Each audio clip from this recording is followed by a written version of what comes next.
some of the problems we see. All right, thanks, Dan. Fellas, I'm not going to talk about batteries very much because Mitsubishi doesn't make batteries. Dan is here on batteries, and I'm here on batteries, okay? So basically, I know what I need to make the product work. So, but anyway, kind of backing up a little bit, we put this program together mainly for the fleet customer, simply because we started to see our NDF, no trouble found, warranty rate increase a little bit. Matter of fact, we're about 38.8%, almost 4 out of every 10 starters that comes in for warranty consideration. There's nothing wrong with them. So a lot of it is like what Dan was talking about batteries. The other thing is what connects to the batteries to the starter, which is your cables. So we see, or I see a lot of that as I go around the country working with fleets. I've been around trucks a long time. My dad had trucks. A couple of brothers that drove, as well as I have 2 younger brothers that only one of them's driving now. And as I say, he's a driver for UPS. I don't count him as a truck driver because he does 8 hours and goes home, you know. But he says he's a truck driver. But he's been doing it 30 years, so you got to give him his due. So what I want to talk to you guys about basically is the start charge system, and really what is in the system. Batteries, of course, being the major part of the system. Normally I always start off with, how many of you guys have a battery maintenance program? Hands up in the air. Do you? Come on. You service oil filters, fuel filters, DPF filters on trucks now. You may be some marine guys in here, maybe some golf carts and that sort of thing, which you don't have DPF, that kind of deal. But you know, you have regular maintenance procedures for a lot of stuff on the vehicles. Why not here? There's a lot going on here. If you can't get cranked up, it doesn't matter if you changed the oil yesterday, right? Yeah, right. So I get an opportunity to work with a lot of school systems as I've been moving forward, and they sort of took me back whenever I asked that question, what kind of maintenance program do you guys? They go every 30 to 45 days. I was like, gee whiz, man. If I could get the fleets to do that, I'd be probably sitting at home a little bit more than what I do now.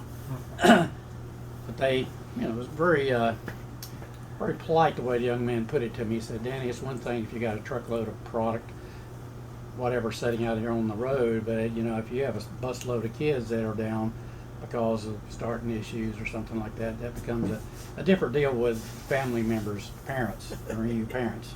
So you know what I mean. So battery maintenance is very important. You know, what I see a lot of the good fleets do, they have like an A and a B maintenance program. The A maintenance, they do it all. They go in, pull a cover off of the batteries, check them, they'll load test them, they'll clean them. You know, Dan was talking about throwing a little salt in that pool of water. You're getting that little bit of a charge, if you will. Same deal. You need dump trucks in here that use dump trucks, off-road type vehicles. Yeah. Well, now you know, the same deal with everybody. If you get a lot of dust and dirt built up on your battery tops, you can take your voltmeter and check and see what kind of little parasitic draw you got. You can actually get it as the dirt builds up just from the minerals in the soil, believe it or not. So there's a loss factor that we don't often look at. It takes a long time, of course, for problems to happen, but it can if you don't keep the things clean. One of the other things that I'm seeing now on new truck is they're putting these battery main shutoffs on them, which is pretty cool. That happened maybe back in like 07. It was more of an option. I think I see it more as a standard feature on a lot of the, especially Class 8 trucks today.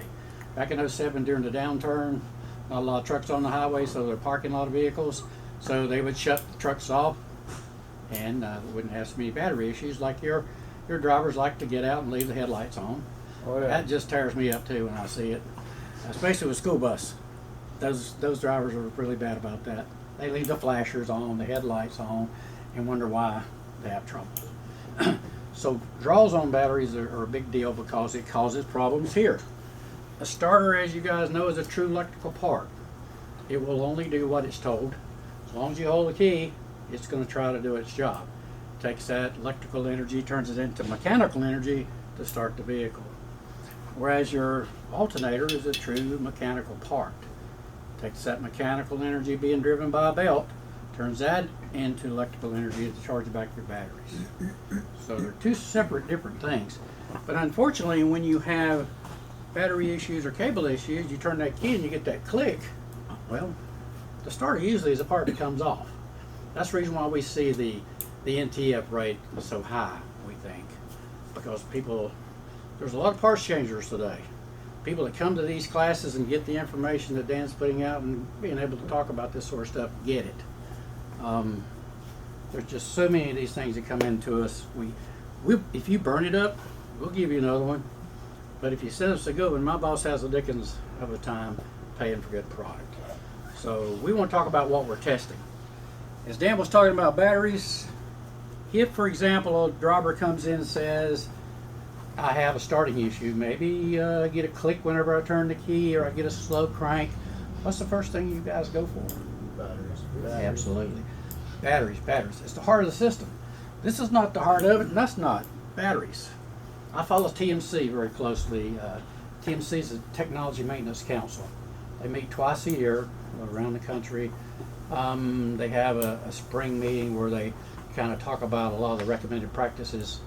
The fall is a skills competition thing they do where mechanics come in from all over the country and compete for prizes for a super tech competition. But TMC is made up of all the suppliers, all the OEs. I'm part of the S2 group, which is electrical. So not only is Mitsubishi there, Delco, Denso Lease, the people that make wire are there.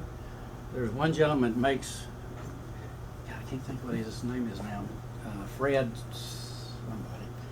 Great guy. This man can stand up and talk about wire for 2 hours. I'm like, really? I mean, this guy, he knows all about the types rated, whatever, the type sheathing material, GXL type sheathings, which withstand different type heats. Well, you know me, I'm thinking about that. I used to do repair work on Dad's truck. Well, I had a roll of wire over here on the wall, right? I just pull off what I needed and crimp it all together and go down the road, which was a no-no, as I've learned from talking to Fred.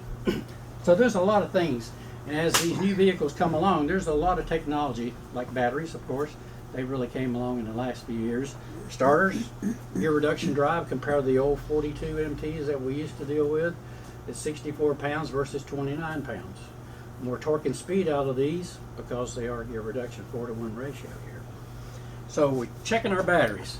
TMC tells us you should always know what 100% charge is on a flooded battery, what Dan was just talking about. 1265 flooded acid, I'll talk about that. They'll also tell you you should never leave the battery compartment moving forward to do any testing unless you have at least 75% charge in your batteries. And that's 12.45 volts. Anything lower than that, there's no need to fool around up here yet. I used to do that when I was younger because I didn't realize numbers, how important they were. Surface charge is another big deal. They used to bite me a little bit. Truck comes in off the road, the driver says I got a cranking problem. I jump on it, take a peek at it. Didn't think about surface charge because this guy's doing its job. My batteries are hot. I've got a higher number, right? 13, we were talking about a minute ago, 13 whatever. Well, I'm starting off at a wrong point. So it's very, very important to know how to start doing the testing on the start charge system, because I truly believe if we don't, we can't finish the job properly. So surface charge is something that bites a lot of good mechanics. One of the other things I used to do, truck come in off the road, comment about starter issues, I took a charger to it, leave the truck, go do something else. Well, that's a no-no. We want to test everything in its natural state.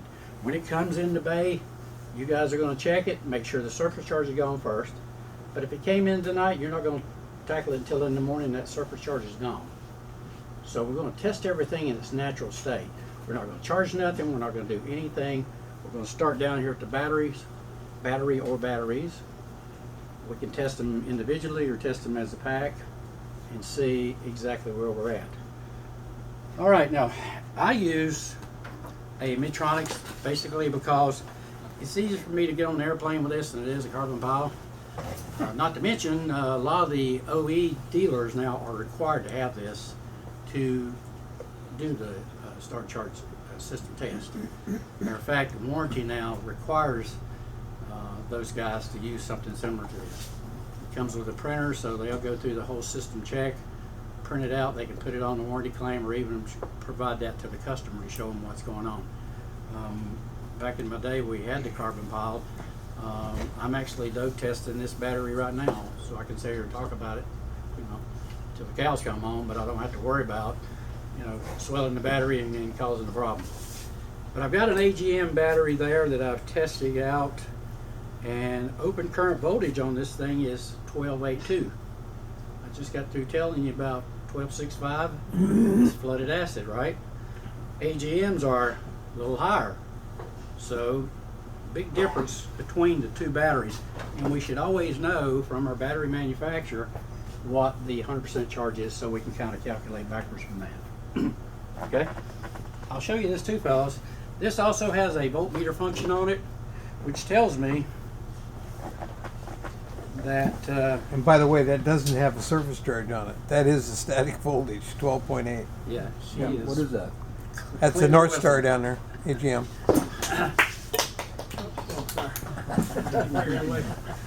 So good job, man.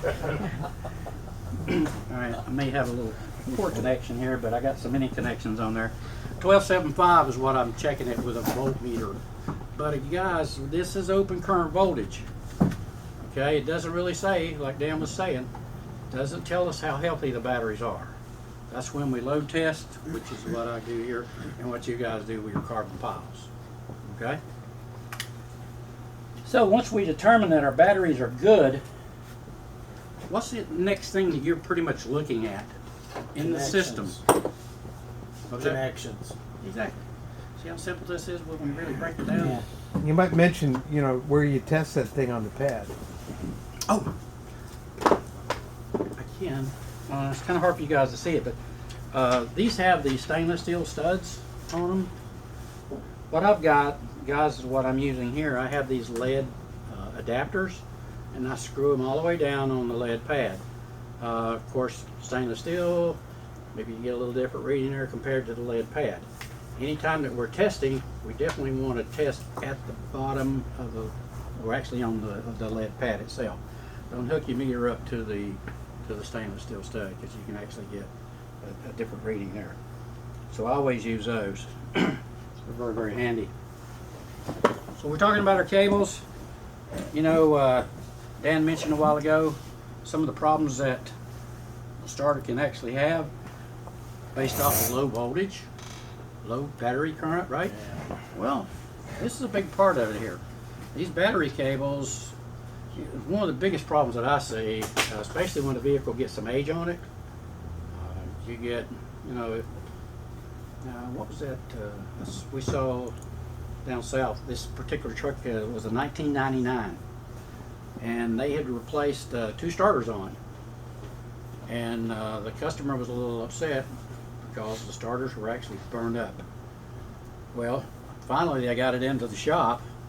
They hooked up the meter to it and did a cable drop from your battery up to the back of the starter, and he was getting 4.5 volts drop resistance. How much are we actually allowed? What's the number you've always been taught? How much of a drop can we actually have?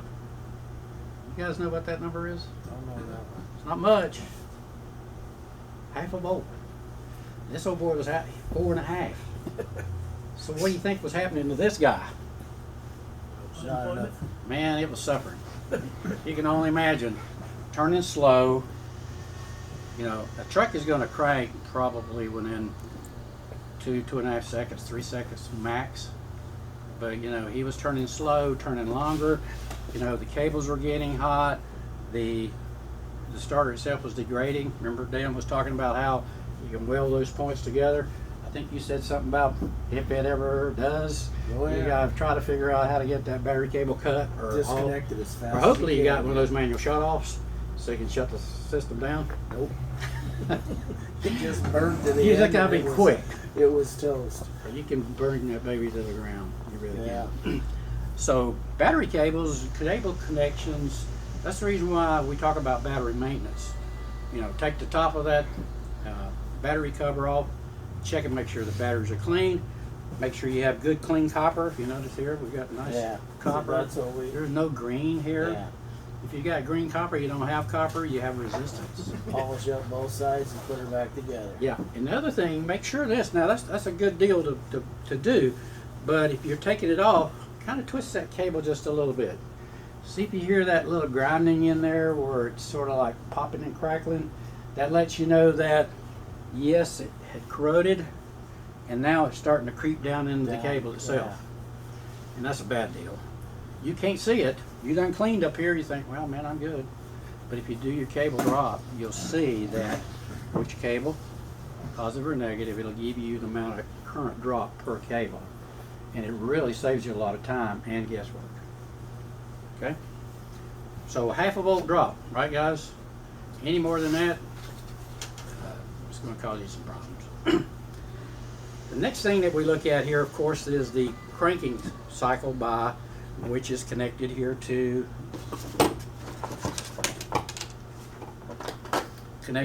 this is actually called a mag switch, integrated magnetic switch, or IMS. Your key switch connection connects right here. There's a couple different ones that we use. This is actually one for Pete Kenworth, Nitro. Volvo uses a different mag. They'll have actually 2 open lugs, so they're basically grounding and ungrounding the mag due to the crank cycle. So this is also a number that we're going to read during the crank. Right now, I've actually tested this system from battery to starter on the cables without cranking the vehicle. Now I've got to start the truck. Now I need to read what this number is. Okay, just as important. I'll pass that around let people see that. So at the mag switch here, fellas, just say for example I'm at worst case scenario 75% charge, 12.45 volts open current. I'll allow you 1 full volt drop here. So you can see with your voltmeter connected and you're getting ready to crank, you can see this go all the way down to 11.45, and it will still close circuit and start the crank process. But it's another one that we have to read.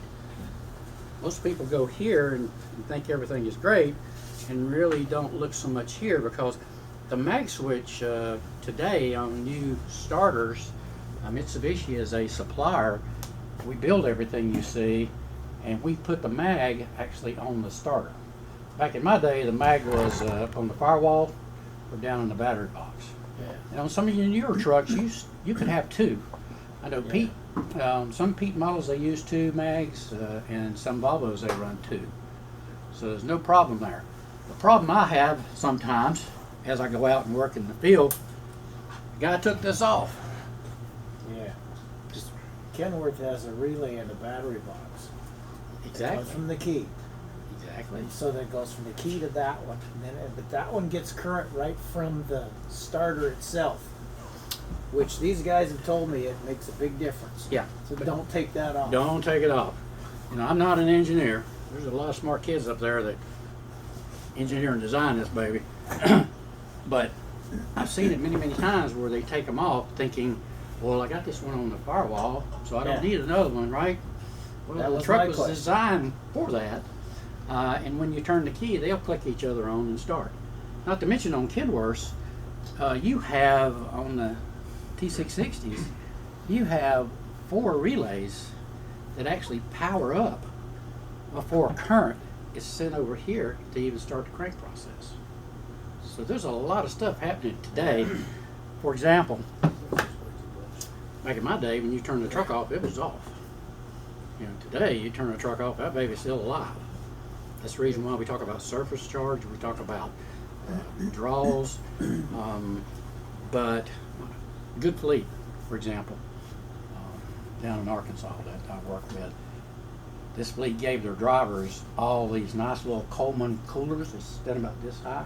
They put them in the bunk, plug them in. Really nice. Guy has a nice cold bologna sandwich now, and you know he's got his Coca-Colas and stuff. The problem was they wasn't unplugging them whenever they'd get off shift, and they stayed plugged in all weekend. just a little bit of draw, but over 70, 2 hours, whatever, and then they wonder why they wouldn't start. So they were having some starter issues, and all it was they were just not unplugging the things. So little simple things like that can bite us. So any questions so far, fellas? Anything you're seeing? I could hit you with a real curious question. Go for it. I had a truck. You hit the starter, it's Kenworth going through the relay down to there, and it wouldn't start, right? So I take my test light and I go down to the terminal on the starter. Okay. I put my test light on the starter and hit the start, and the truck starts. You take the test light off and it won't start. It just clicks. You put the test light back on the starter, on the relay, and hit the starter again, and it cranks. Why? What did it? What is this telling me right here, fellas? Well, there's power there. How much? Yeah, that's the question. That's the question. See, so what I did was I just ran a separate wire from the relay to The S terminal? that terminal, Oh. and that fixed the problem. Yeah. So I don't know whether it was internal wiring that was not getting enough voltage through, Well, I know there was some key switch issues. but what I couldn't figure out is every time I poked my test light on there, it would crank. Hmm. Take the test light off and it wouldn't crank. You put in another circuit to it, basically. Yeah. That's the only thing I can figure. You know, when we're talking about real numbers, you know, test lights are fun, but it really doesn't help when we need to know what What Dan's the talked about voltage was. numbers, and it's got all to be about numbers. But you know, in these new vehicles today, you just don't get them and crank them anymore. You turn the switch on, you get the gauge sweep, right? Then everything powers up, and then you start. Yeah. So there's a lot of, like I was saying, you got 3 and 4 different relays that have to power before power actually comes to this circuit. So if you think there's a problem here, I would tell you to jump from the mag down to the S terminal and bypass and see if it then would start. Yeah. You could have a problem with a mag. That'd be about the only thing I could figure. But I would see what this number is, what you're getting here, Yeah, I never and then did see do what that. you're getting here. 'Cause I had several other problems going on too. And it's like, Okay. okay, get them going as fast as you can and get them out the door. I hear you, buddy. But sometimes testing around it just to find out what the numbers are, Yeah. that'll help you a bunch. Good comment, good question. What about overcrank on this thing? You guys have overcrank on any of your vehicles? You got a plug in the back here? One, I do. You got one? Yeah. All right. I never Great. knew what it was all about till I talked to these guys about it too. Great marketing, actually. We don't offer that on these starters because these are OE spec. In other words, we build, this is a FL number, so this is a Freightliner starter. All of our part numbers start off with the 2 letters of the truck. FL for Freightliner, VV, Volvo, MK, Mac, PC, Packard, Peterbilt, Kenworth. So it makes it pretty easy to identify. But we don't put overcrank in the back simply because the OE doesn't ask for us, so we don't add any extra cost to it. But I can't tell you the number of fleets that I've been to and looking at trucks, doing testing where that's unplugged, and they'll put a paper clip or something in there because it's a ground. It's not a hot wire, so you're not going to burn anything. So they'll jump it, and then you can trash the starter anyway. One reason why they don't ask us for that now is because what they were working toward, like on all the Packard, Peterbilt, Kenworth, Volvo, Mac on their engines. Navistar hasn't done it yet. Freightliner has it. They have overcrank protection through the ECM now on the truck side. We can't bypass that. If you ever think you've got a starter issue and you overcrank it, it'll shut the system down. There's usually a light on the dash that says starter overheat, and then it has to actually cool before it'll actually reset itself and time back in. The algorithms are set up, I know on Packard, for like 35 seconds of total crank time, which is an eternity. As you and I have been taught as mechanics, never crank no more than 15 seconds, right? Yeah. And then let it cool, and then crank again. Because long crank times, especially if you have cable or battery issues, really creates problems internally within the starter. Danny, I hear that Mitsubishi is now going to be offering through the Diamond Guard program a bypass. We actually have a bypass. I'm glad you brought that up, Dan. Sometimes you do these things and you kind of miss some of them little tidbits. Here's the deal. We only got one. There's actually, we developed, this is a 5.5 kilowatt starter like Dan was talking about. We have a new starter that we developed mainly for the Detroits, the DD13, 15, 16 liter. Any of you guys have that motor? Nobody? Well, there's a big change. As of January the 1st, 2016, Detroit, not us, not the truck maker, but Detroit made a change in the motor. In other words, they changed the ring gear on the back of that engine. They went from 160 tooth ring down to 150. So we had to develop another starter that went from a 12 tooth down to 11 tooth. The whole idea is to spin it a little faster, right? The 6.0 kilowatts got a little bit more horsepower, if you will.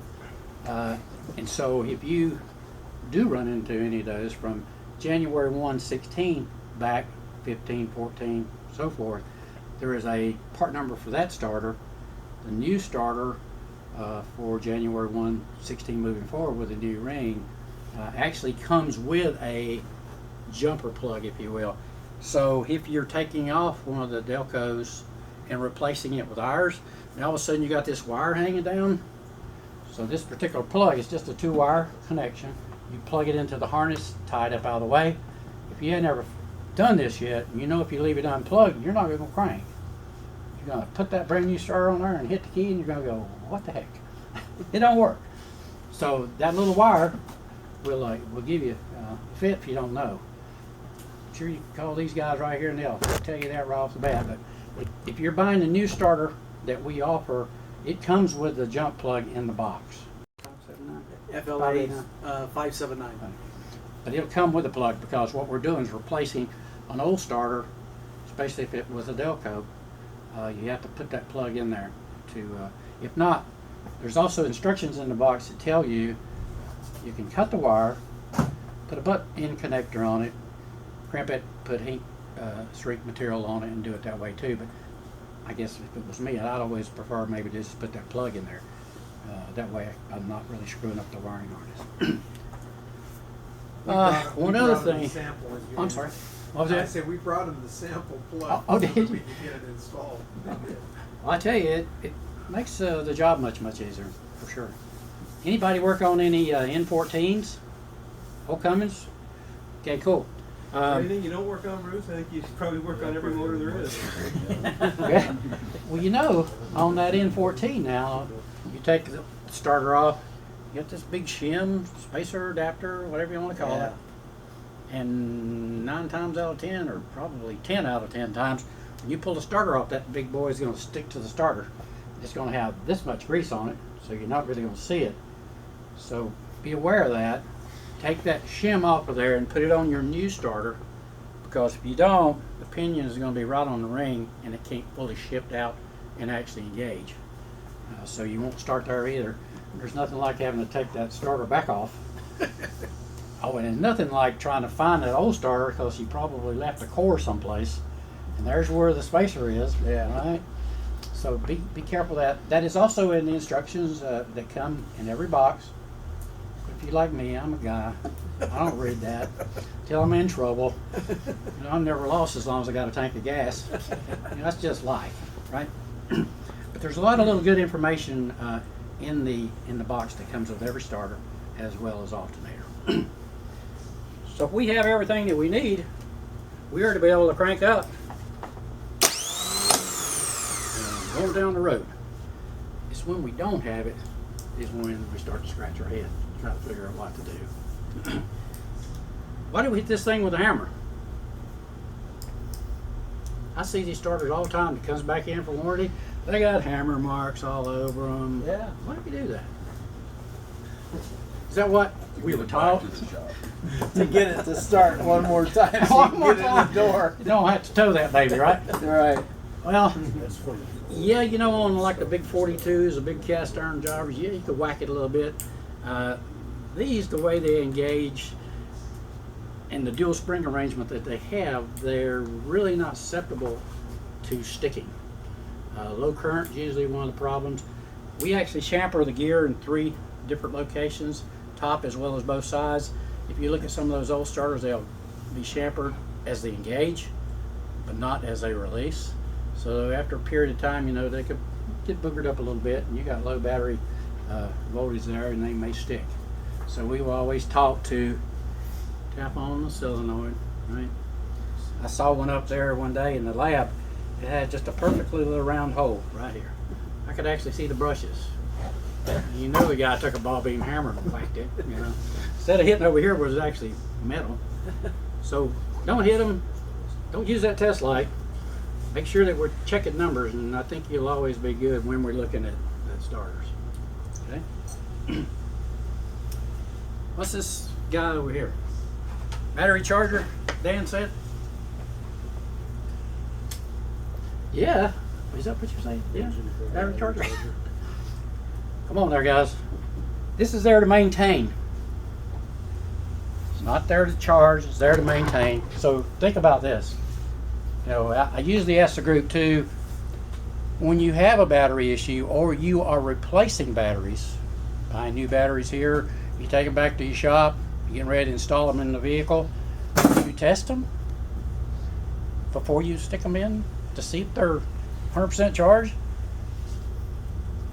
No. Man, come on, shake your head. Yes, help me out here. Should have got it. Because again, it's not a battery charger. It's there to maintain the system, right? And if we put dead batteries in the vehicle or below batteries, the alternator just has to work a little bit longer and a lot harder to bring them back up. So make that part of your practice. I preach that everywhere I go. These are really good alternators. They're brushless style. We test these things. We talk about these lasting over 1 million miles because they are brushless. We don't have the carbon brushes in there running on slip rings to give us grip.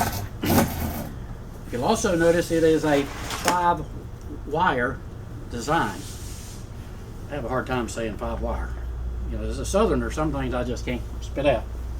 So, let me show you this. Let's talk about this. I'm going to use this just for giggles and grins. I don't like making sparks, especially with all these batteries around here. I get a little skittish. So let's just sort of pretend that I have the alternator hooked up into the system. So basically, forever and ever, you know, it was a 2-wire design. Now, as the evolution, if you will, of alternators, quality has improved. Of course, as the demand for more power, if you will, sound like Tim Allen, right? A lot of stuff runs on electric now. You got it, buddy. Yeah. I mean, every year I go to TMC, you hear something new. And plus, driver retention is a big deal today. You know, we want to keep the drivers happy, so the people that own the trucks are putting more stuff so he can have his big screen TV in there. He's got his popcorn maker and his coffee maker in the back, you know, and he's watching the ball game laying under an electric blanket. Well, that's all well and good, but we have to have more and larger alternators, more batteries, because that's where your supply is, right? Total electric systems is now a big buzzword.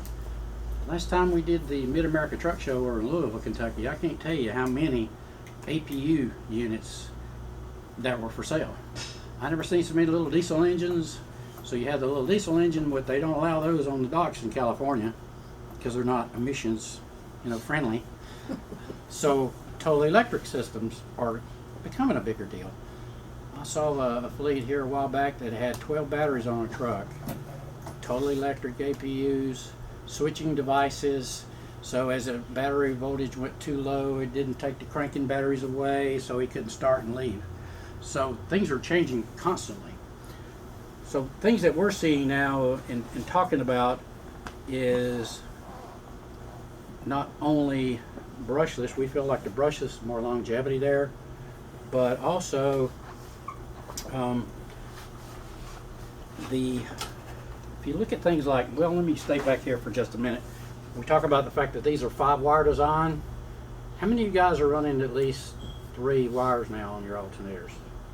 Any of you doing the 3-wire deal? Kind of newer trucks. This is something that happened probably about 3 years, 4 years ago. You started talking about a remote sense, which is a big buzzword now. A remote sense, which is the S terminal. I'm seeing all the new Pete's and Kenworths now have 3 wires connected. Volvo runs all 5 wires, but that remote sense is a big deal. It's connected back directly to the battery positive and allows for an extra half a volt extra charge to bring the batteries back a little bit quicker. So I read a white paper a year or so ago where they talked about it actually increases the battery life by 50%. You heard any numbers like that, Dan? That half volt drop means that these guys have been running around at 70, 60, 50% of the battery on the bottom half, Yep. as opposed to getting up there because of that half volt drop down to the battery. It's really a nice feature today, and you know you are seeing it on new trucks today. So new technology now compared to what it was just a few years ago. Everything that we make, guys, is in the pad mounts. We don't have any. Whoop, just lost my connection. We don't have any of the hinge mount or J mount stuff simply because Mitsubishi they've always went for first fit OE. So as of 2007, everything on a new truck now is pad. Pads have been around really since about 1998, somewhere in that neighborhood. But everything we're doing is pad. I would also caution you, if everybody running pads, a lot of pad, everybody, Yeah. any pad mounts are all hinge mount. No, half and half. Half and half. Yeah. So with your J mount, hinge mount stuff, you take that old pry bar, and pry that baby No, it's over. all set up by the tensioner on the belt. Do you use a tensioner? Yeah, that's what Give it man a most of them cigar are. if I had one. And you Most gotta people- watch those things too, because they'll curl up. They'll Exactly. curl under. Exactly. And it'll start really causing problems. Not to mention you cause so much front end bearing load Yeah. that you cause problems here in the back of the bearing. I've seen the back bearings go and take the case when it goes. Usually you're tightening those up manually, and if you're not using a belt tensioner to check that deflection, Yeah. you get yourself in trouble. But the cool thing about the serpentine belt with the pad mount units, you have your automatic adjuster, your idler adjuster in there, which is pretty cool.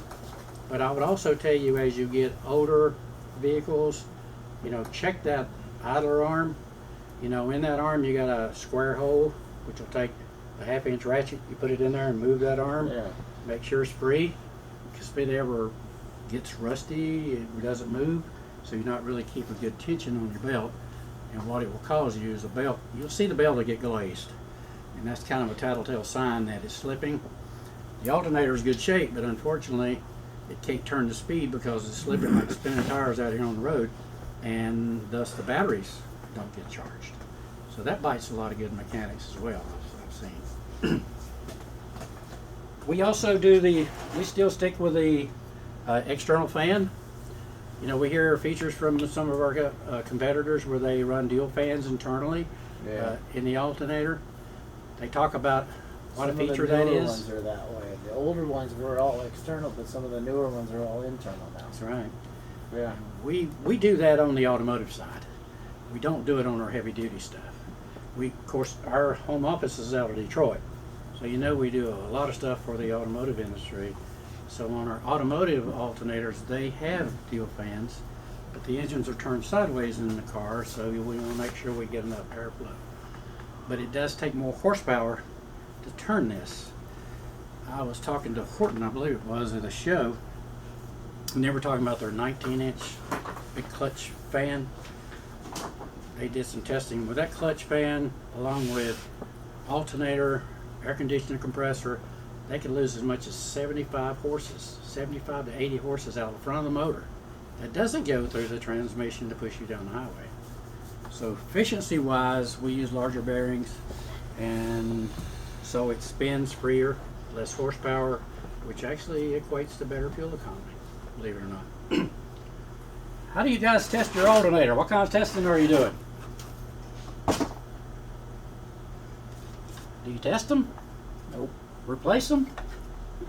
When it quits, you throw it away and put another one on. Do a quick check. What are you looking for on that quick check? Voltage. Voltage, right? Like I've got my voltmeter hooked up, right?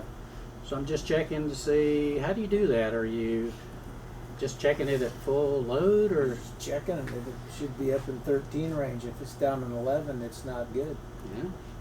You know, we always talk about 13.8, 14.2, somewhere in that neighborhood, but you know, it depends on the alternator too. But I like to check it two ways here. Kind of a loaded situation. I get in the truck, crank it, turn off all electrical loads, bring the RPMs up, and see what I'm getting. Get back in the vehicle, turn all my headlights on bright, radio, fan motors on, and then also check it to see if that regulator is actually working. Make sure the regulator is doing its job.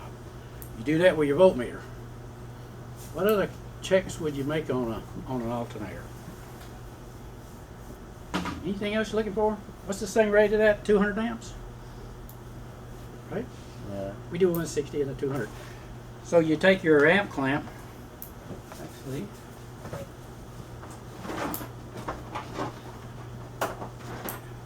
This is perfect. Dan actually has Nobody's for sale the slickest little. You don't have a load. Have one of them in here? Amp clamp. Put on your positive terminal close to the alternator, right? See what kind of amperage this bad boy is bringing out. So I'm actually looking at two things here. Two type tests. So there's a couple things that we look at on the alternator to make sure it's working. All right? Whether you got to also have a handheld amp gauge. I think Dan's got one. This is really slick, by the way. It also comes with probes. So not only that, it has a probe so you can use it as a voltometer as well. Pretty handy, pretty trick. What's nice about this is it actually goes down inductively 10 milliamps. So for your parasitics, and it goes up to 400 before it clips. But the accuracy is fantastic. So the size of the, obviously getting all around the whole cable. Yeah.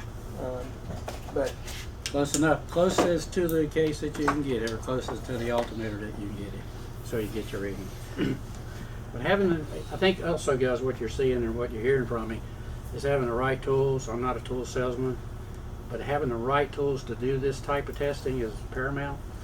I've always said electrical and hydraulics are two of the toughest things that technicians deal with, because we have to measure. You're measuring flows, pressures, and hydraulics. Basically the same thing here. We just don't have fluid going through the lines, right? Electrons, we have to envision where it's stopping and starting at. But having the right tools. Mike's got a few pictures up here I want to show you real quick. This 200 amp alternator we make actually has 5 US patents on it. We didn't patent the part, we actually patented the manufacturing process, which is really the stator over here on your right.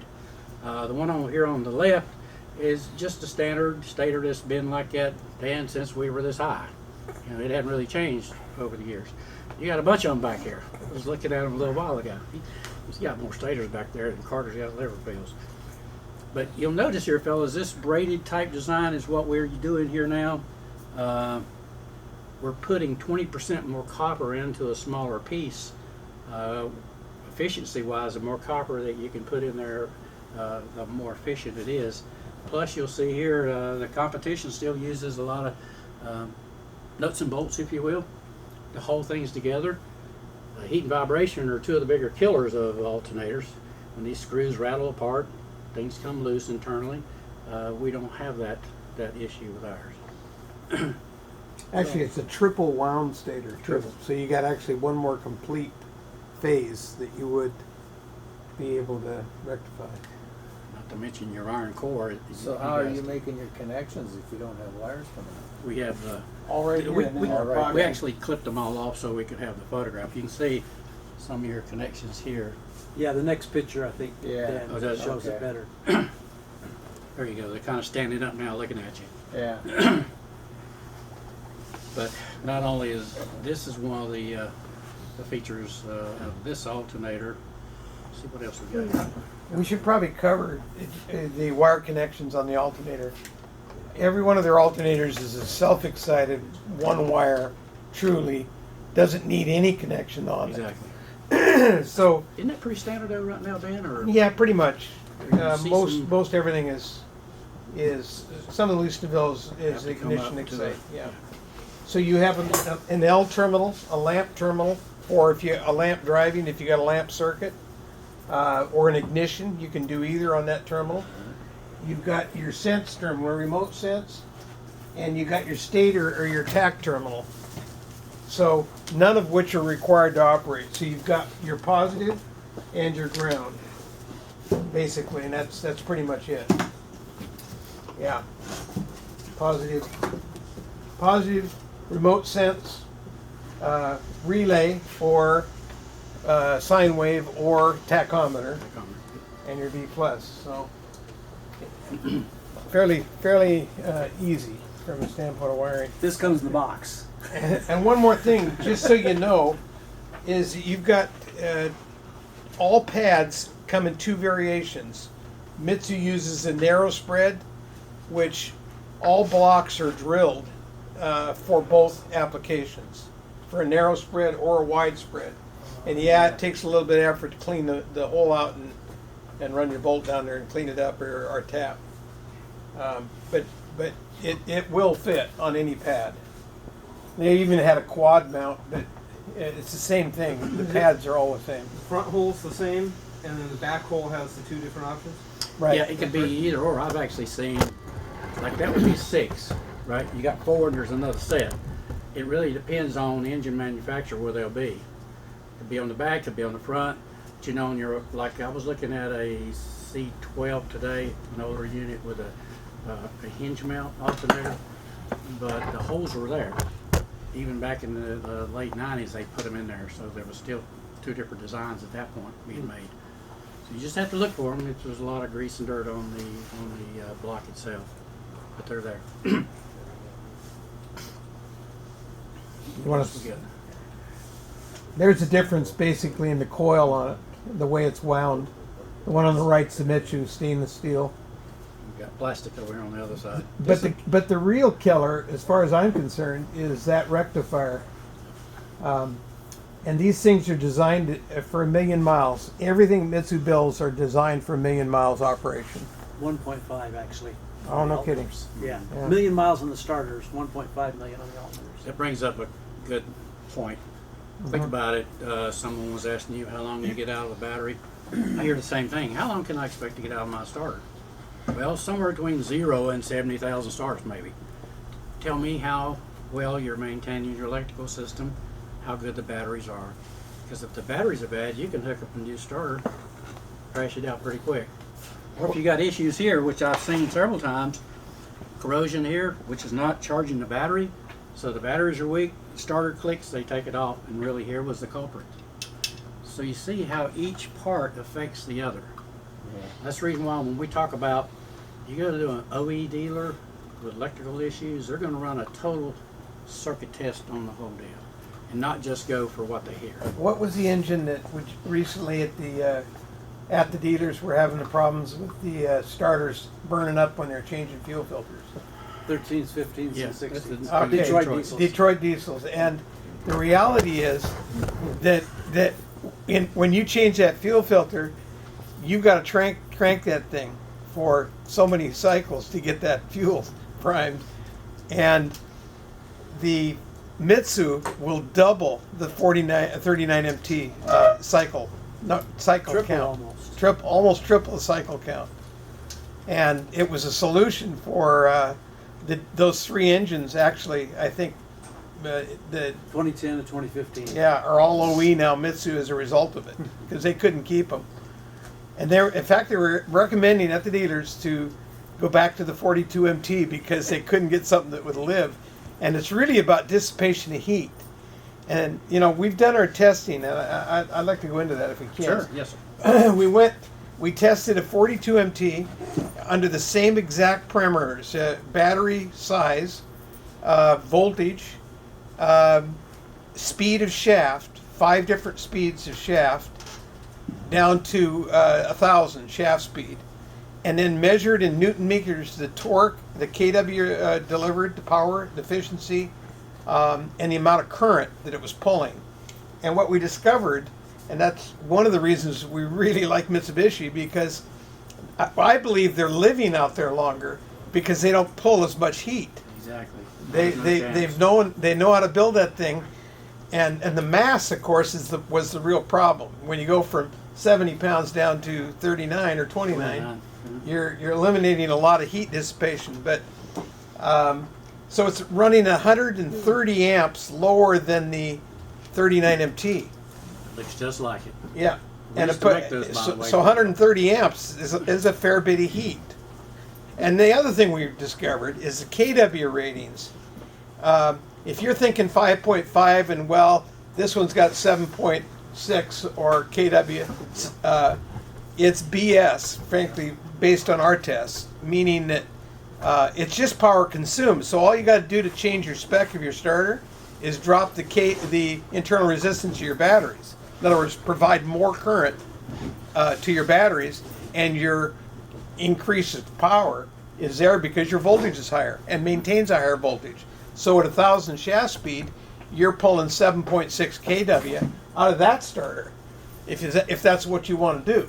But the rating of the starter is 5.5. So don't get fooled. Underrate. We always do on everything. Don't get fooled about cranking ratings. This fits everything that comes out OE today. So not an issue. And talking about heat, fellas, heat in the alternator. If you look at this, this is our competitor. Their diodes are 1 in 1, 1 in 1, 1 in 1.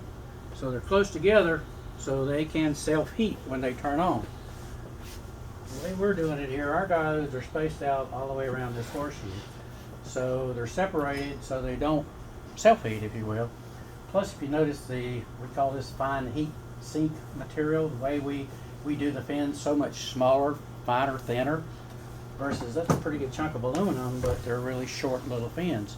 So it doesn't disperse the heat as quickly and easily as what we're doing here. Look at the amount of surface difference. It's almost 4 or 5 times the surface for dissipation of heat. Yeah. So you see, it's good to be a service guy for Mitsubishi. And the airflow in also is a big deal. All your airflow in an alternator comes through the back of the cover.